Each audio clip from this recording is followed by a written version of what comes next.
सानमेरि बसुमतारी। मा गामि? गामिया 1 नं सनापुर। बेसेबां जौखोन्दो लानानै उथ्रिसारदों मेट्रिकआव? आङो 73। 73% मोननायावहाय नोंथाङा खै घन्टासो फरायामोन? आंथ' खय घन्टा फराया आङो जायखिजाया सम मोनबानो फरायोमोन आङो। टिउसनफोर लादोंमोन नामा? टिउसन लायाखै। उनाव नोंनि फंबाय बिनानावफोरखौ बेबायदि जौखोन्दो लानानै उथ्रिसारनो नोङो मा खावलायगोन?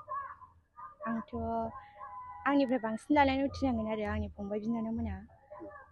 दा मा फरायनो सानगोन? दा आर्ट्सआव फरायगोन ना साइन्सआव फरायगोन?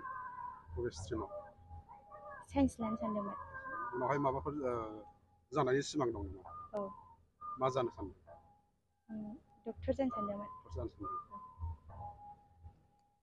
नैबे 2022 मायथाइनि SSLC आनजादाव नोंथाङा टप मासियाव आवग्रिनो हानानै माबायदि मोनदों? गोजोननाय मोनदों।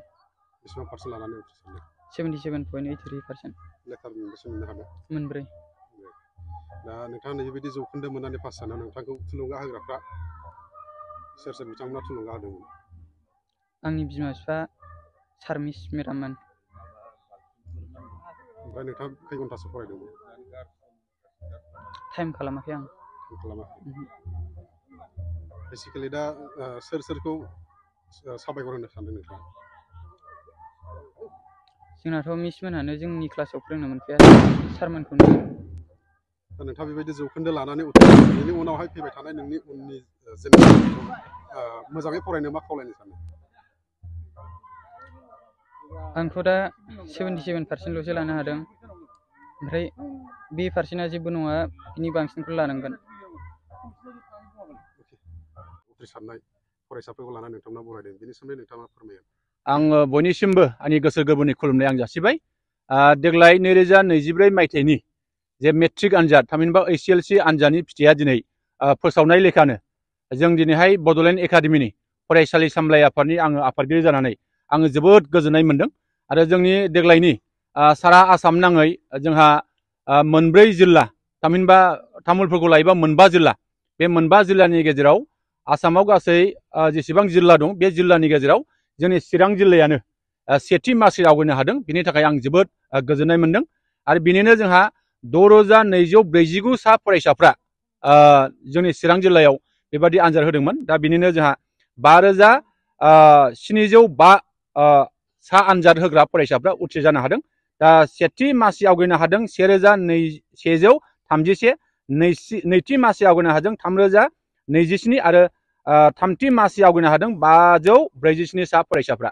दा जोङो दिनैहाय सारा आसाम नाङै चिरां जिल्लाया 91.2 जौखोन्दो लानानै सारा आसामावनो सेथि मासि आवगायनो हानायखौ लानानै आं जोबोद गोजोन मोनदों।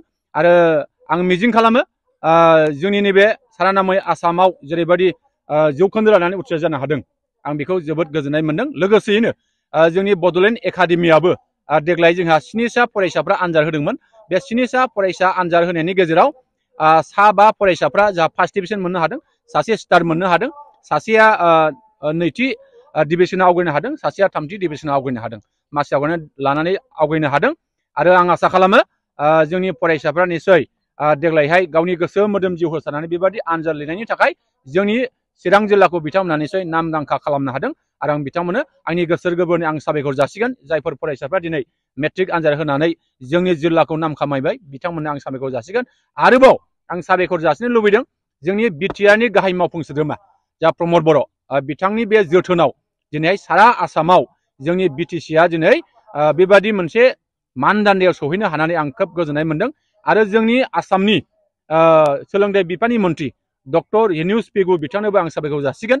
दा बिथांनि बेबादि गोख्रों नाजानायनि थाखाय बेबादि मोनसे मानदान्दाया दिनै फैगासिनो दङ आरो इयुनावबो फैगोन, आं बेखौ मिजिं खालामो।